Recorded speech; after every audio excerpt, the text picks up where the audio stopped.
So ayan, so kung makikita nyo, nandito na ako sa bus, commuter bus, and papunta na ako ng UP. And kung hindi ako ma-accept for anything, kasi hindi talaga ma-aprobahan ngayon alanganin, but next year we will see what happen in the university.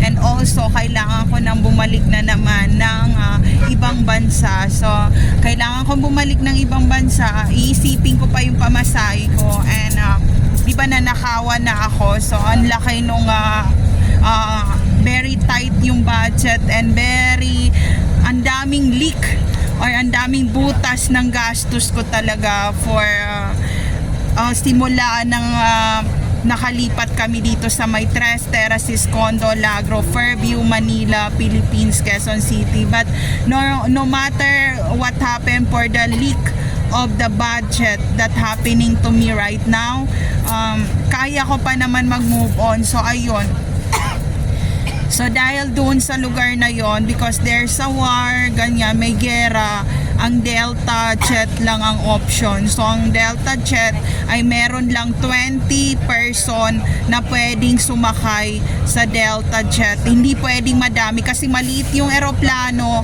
15 to 20 person lang ang allowed. And hindi pwede yung malaki na eroplano kasi nga pagdating sa taas baka sumabog yung eroplano. And kasi nga 'di ba mag-overload ang tao, yung may palibre sila sa isang araw. Tinitingnan din nila kung ilan yung capacity nung tao na uupo doon sa eroplano, kasi syempre nag-aaway yan, nandiyan ka sa gitna 1 hour na lang from doon sa location Pagdating mo doon sa taas, pwede ka noon sasabog yung eroplanong sasakyan. Kaya ang ginawa nila, pinapaikot nila ng pinapaikot yung eroplano kasi naghahanap sila ng area kung pwedeng ibaba yung eroplano sa emergency landing na tinatawag. So ayun, kaya sila umiikot ng umiikot, and sobrang nakakahilo kasi kinakapapa nung piloto kung magkaroon ng emergency airplane crash, naghahanap sila ng emergency landing para doon sa mga pasahero. So yun ang problema kapag may gera. Hindi ka pwedeng umatak sa gera or bumanat ng ganun-ganun lang kung hindi mo alam ang any law or any moves. Dapat alam mo ang east, west, north, south, and then side to side, upward, backward, and round. Dapat alam mo yun. Kasi pag nag-emergency landing, hindi ka pwedeng makadamage sa mga kung ano yung mga emergency landing ng ibang country. So yun, kalmahan ang pagbaba ng eroplano. And bilang mga piloto, I'm so proud, sir, sa inyo, sir, ma'am, to all pilot from Luzon, Visayas, Mindanao, and International. Hindi ganun kadali mag-monitor ng mga airplanes and also mga jet, Delta, ganyan. So, yung nasakyan ko nung papunta dito na Davao to Manila na jet na ano talaga, na Cebu Pacific, kaya napamahal, jet pala na Cebu Pacific yun. Maliit lang siya sa personal. Ang ganda ng loob nun, and also may mga personnel din sa loob. Binabagalan nung piloto kasi may VIP silang nakasakay.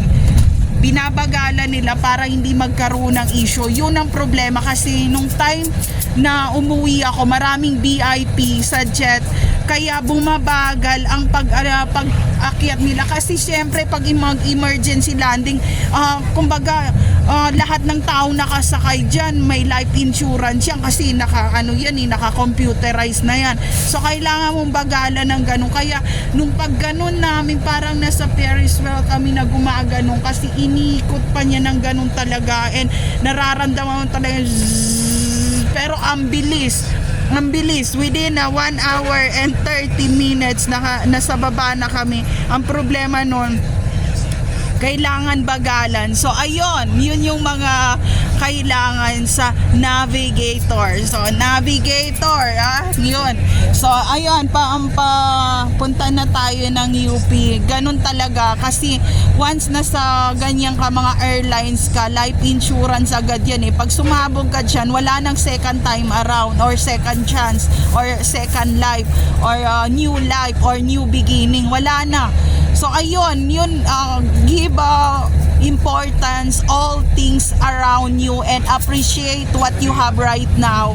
And kahit masakit yan, wag natin silang husgahan kahit anong mangyari, ganyan. Kasi iniisip ko, ano lang yun eh, jewelry lang yun eh. So it's okay, pero sobrang sakit noon kasi nung binili namin yon ng asawa ko, hinawakan pa lang niya yon. Sabi niya, "Bi, ganito pala ang pearl ng mayayaman." And sabi ko, "Anong problema mo?" Sabi niya, "Akin na, hawakan ko muna." Sabi niya, "Mabigat pala yung totoo compare doon sa dagat talaga na magaan ang kanyang pearl." Yun ang sinabi niya sa akin. Sabi ko, "Di ba?" Sabi ko ganyan. Sabi niya, "And limited edition lang siya." So ayun, it's okay. Alam ko anong pakiramdam and hindi ako ganon sobrang nababaliw sa lahat ng gamit or lagi kong sinasabi yan kasi kahit nung bago pa kami ng asawa ko, pag may mga nanghingi na mga konting mga ganyan-ganyan na problema, pupuntahan pa namin yon and sinasabi niya sa akin na, "Bi, tama na, sobrang bait mo na, marami kang nabigyan pero wala pang nabalik sa iyo." Sabi ko, "Ayan mo na kasi malay mo doble-doble pang darating." Kaya yung mga times na nawala or naubos lahat yung mga pinaghirapan namin, hinagis niya yung upuan and nanginig siya and sabi niya, "Ayoko na magtrabaho." And sinabi ko sa kanya, "Bi, tumayo ka dyan kasi pag makita ka ng mga tao na gusto kang gawa ng masama, lalo sila masisiyahan at tatawa kapag nakita nilang nakalukmok ka or nandiyan ka sa sahig na hindi ka gagalaw." And sabi niya, "It's done kasi nga sobra na." Sabi niya, "I start mid-20s pa, ganyan-ganyan." Sabi ko, kaya mo yan, kaya natin to." And dumating na sa point na ako na yung nag-grocery, ganyan-ganyan. Sabi ko ako na mag-aambag. Sabi niya, "Nakakahiya." And sabi ko, "Hindi, okay lang." Ganyan-ganyan. And may mga kakilala rin ako na ganito, pahiram ganyan. Sabi ko, okay, kung nabayaran nila, hindi ako naniningil talaga. And sabi niya, "Bi, dati ako ang laging inuutangan pero ngayon mukhang ako ang mapapautang talaga dahil nalulubog na ako sa kung ano man ang meron." And sabi ko, "Hindi totoo yan, kailangan mong tumayo, kaya natin to." And itong mga chismosang kapitbahay namin sa apartment, laging sinasabi na, "Kumusta no yung teenage parents, ganyan-ganyan, meron pang bang pangsaing, meron pang pangluto." And then nagdala pa sila ng gulay talaga. And then yung asawa ko, sabi ko, kasi yun yung time na ano na kami, nasa down na kami, nakikishare kami, wala na talaga, ultimo panggas niya talaga nung time na yun, wala na. Meron pa kaming mga kapitbahay na parang sinabi niya na, "Ito yung gulay, kumbaga kinuha ko to doon sa parking, pwede nyo ilaga to, tapos pwede nang hindi sabawan or pwedeng igisa tapos ihalo sa kanin, ganyan-ganyan." So sabi ko, binalalaman niya na wala tayong pantry, wala na tayong pangluto, ganyan-ganyan, wala ka na rin panggas. Sabi niya, "Ialis mo sa harap ko yung malunggay na yun."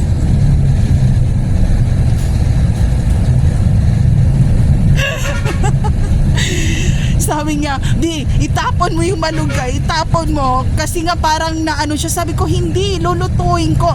Sabi niya, "Hindi, iniinsulto tayo eh. Iniinsulto ako, alam palubog na tayo. Iniinsulto ako kasi pati siya nagko-commute na siya ng commuter bus and hindi iniiwanan niya yung sakyan niya sa parking. Hindi na niya ginagamit, wala na siyang panggas. Ganun kami kahirap nun." kung walang bus na dumadaan, lalakarin niya yan hanggang doon sa pinaka-opisina. Ganong kasagad talagang kabuhayan namin nung unang panahon. And then sinabi ko sa kanya, kasi nakikita nung mga katrabaho niya, sabi niya, sa opisina kayo pero nagko-commuter bus kayo, ganyan, tapos overloaded na yung bus, halos bumaliktad na sa dami ng pasahero, naggaganon siya.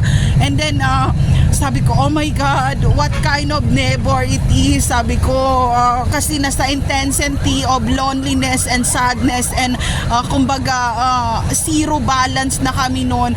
And sabi ko, oh my God, pag sinumbong ko to sa kanya, magagalit siya and baka meron siyang maihagis, ganyan. Sabi ko, oh my God, inaapi kami ng kapitbahay. And then sinabi ko, sabi niya, alam ko na, wag na. And then nag-impake siya, and then yung mga damit niya sa opisina hindi niya sinuot, and then you're fired, nawalan pa siya ng trabaho noon, sinabihan, may letter na nawalan siyang trabaho, and naging tambay din siya nung time na yon. But yung kanyang yung visa ay gumagapang pa rin kasi nag-automatic yun nga, nababaon yung tax. So gumagano ng machine. Ang nakatulong lang talaga kasi ang asawa ko hindi siya nagbi-vacation, hindi siya nagbabakasyon. So yung international na flight niya na ticket, naipon.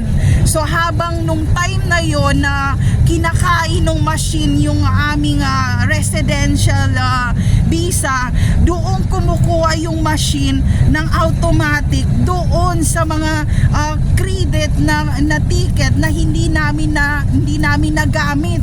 Tapos sinabi niya, B, sabi niya, bakit dito sa na to hindi nila ako sinisingil? Sabi ko, i-check natin lahat, ganyan. Sabi ko, B, sa isang taon, ilang beses ka nagpa-flight, ganon.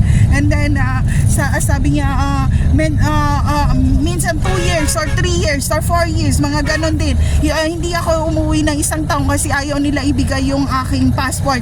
Sabi ko, B, nag-automatic doon sa mga previous na ticket na palibre ng company, doon kinukuha yung visa mo. And tumawa siya. Sabi niya, meron pa palang ganon. Sabi ko, sabi niya, paano mo naisip yun? Sabi ko, paki-check yung account please, ganyan. Tapos sabi niya sa akin, sabi niya, B, you are a good secretary. Sabi niya, may secretary ka na, may secretary ka pa, meron ka pang asawa. Sabi ko, wag mo ko utuin, pakitingin yung lahat ng And then doon nag-automatic. And then yung mga kasama niya sa trabaho, nung senior niya yung idea, nawalan sila ng utang kasi nga hinahanap din nila yung account. Sabi, oo nga, ito yung mga previous na mid-20s pa tayo na nagtrabaho, nag-automatic lahat. So ayun, lahat sila sa sobrang excited, nagbakasyon sila lahat. Nagbakasyon, nagalit ang company. Sabi, sinuswerte kayo, lahat kayo, sabay-sabay kayo magbabakasyon, walang maiiwan, nag-automatic lahat, ganyan. Tapos sabi ng asawa ko, sabi ng asawa ko, matagal na ako sa company, di ba kami pwede kasama ang pamilya ko nang uwian na talaga, ganyan. Tapos sinabi ng company, hindi, kailangan maghati kayo ng groups, hindi lahat uuwi, may magbabantay, may maiiwan, meron pang uuwi, may magpapahinga, meron matutulog, and then ganon. So inano nila yon ng isang araw, nalaman nila mayroong mga hacking na nangyayari doon. So ayun, gusto ko lang i-share, wag masyado magnakaw, baka hindi nyo alam yung mga pinagnanakawan nyo, naka-automatic na pala, and biglang in the future aawain kayo or sisingilin kayo ng hindi nyo alam. So yun yung mahirap na karma sa tao, diba? Yun ang karma. And then sabi niya, B, pakitingin. Sabi ko, mukhang idea ko na ang kinukuha mo hindi na ako makatrabaho dito lang ako sa bahay, akay na. Sabi ko, idea ko na tong Hindi, pero matalino talaga siya. Hindi ko idea yon. Pareho lang kami. Ang problema niyan, parang nagsasapawan kami na kumbaga yung achievement ng bawat isa. Kasi siyempre gusto ko rin magkaroon pangalan. Gusto niya magkaroon pangalan. So pinagsalpukan kami nagkasama. Siyempre mag-aaway kami ng mga ideas noon na hindi ako papayag na ako ang gulpi. Dapat pag ginulpi siya, gulpi rin ako. Pero hindi pwedeng gulpi kaming dalawa. Meron pa kami mga anak eh. So ayun, nung naisip niya yung idea na yon, ang daming nagsasapakan talaga na bakit mo kinukuha ang idea ko, ganyan-ganyan nung time na yon. And then umuwi siya, sabi niya, B, tingnan mo, meron talagang Diyos na nagbabantay sa ating lahat. Sabi niya, nakita nilang merong mga leak and meron nag-aaway na. Magmula nun, ang ginawa sa kanila, lahat sila, pinabalik lahat ng masteral and kumbaga mag-exam kung sino ang bobo, layas, and then fired na. Doon naman sila nanginig kasi nga medyo nakaedad na sila nun eh. And then sabi ng asawa ko, B, kailangan ko tong galingan, ayoko masama sa listahan, ganyan-ganyan. Sabi ko, kaya mo naman. Pero sabi niya, B, minsan nakakalimutan ko na lahat eh. So yun, nagkakaroon kami ng nakakalimutan kasi nakaedad na kami. And it's normal. It's normal. It's for the genes na nakalimutan mo. Nobody's perfect all those situation.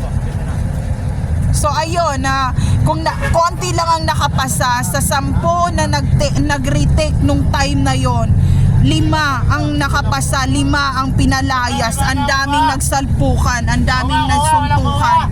Dahil sabi nung sabi, ang tagal mo na sa posisyon, pero pagdating pala sa exam, sa mga ganito, 0, kalayas na, ganun.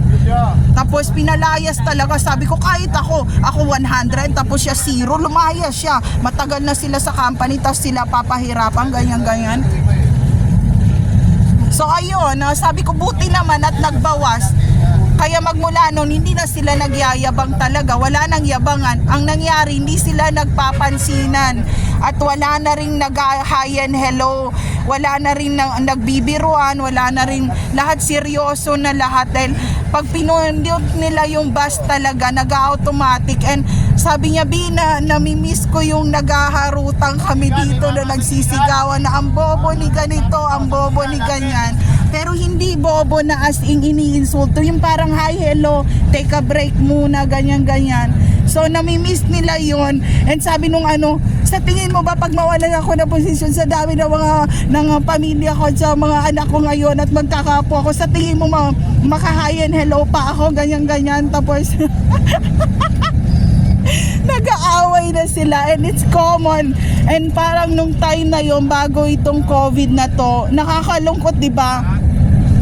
Makita mo yung katrabaho mo, nandyan ang upuan, tapos wala na siya dahil patay na siya. And habang tinatype mo, habang nasa opisina ka, di ba ang sakit noon, umiyak.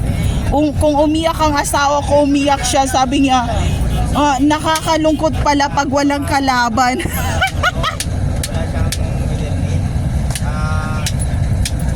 Then dati naglalabanan sila, tapos mag-isa na lang siya, naiiwan kasi minsan 2 o 3 ang magbabantay. Naiiyak siya, sa naboboard ako, walang maingay. So ayun, ganun talaga. Kahit ako, di ba, na rin ako kasi dati nung ang mga anak ko maliliit pa, ganyan, ang ingay nyo. Tapos nung time na malaki sila at sa school, minsan tatanungin ko pagbalik ng bahay, sabi ko, anong ginawa nyo? Nalulungkot ako, wala na akong nakakausap, ganyan.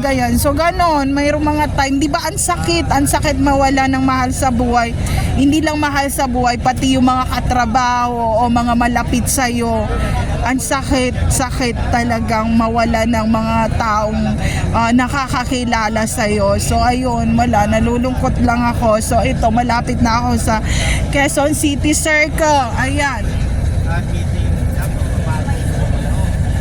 So ito yung view dito.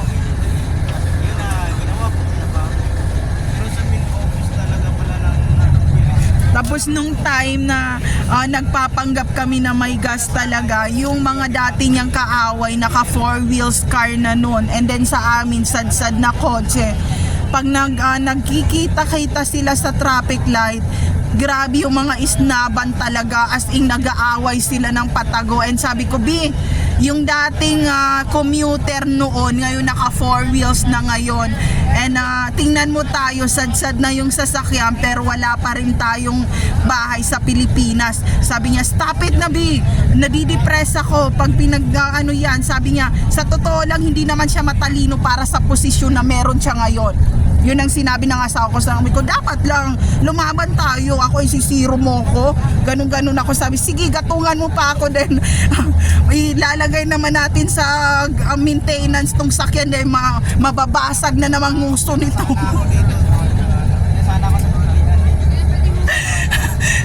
Kaya nung nasadsad yung mga 4 wheels nila, sabi ng asawa ko, ipaayos nyo ito, mga kailangan. Sabi, ang daming ipaayos. Sabi nung asawa ko, ganyan kadami ang trabaho ko nung 20s pa ako sa lugar na to.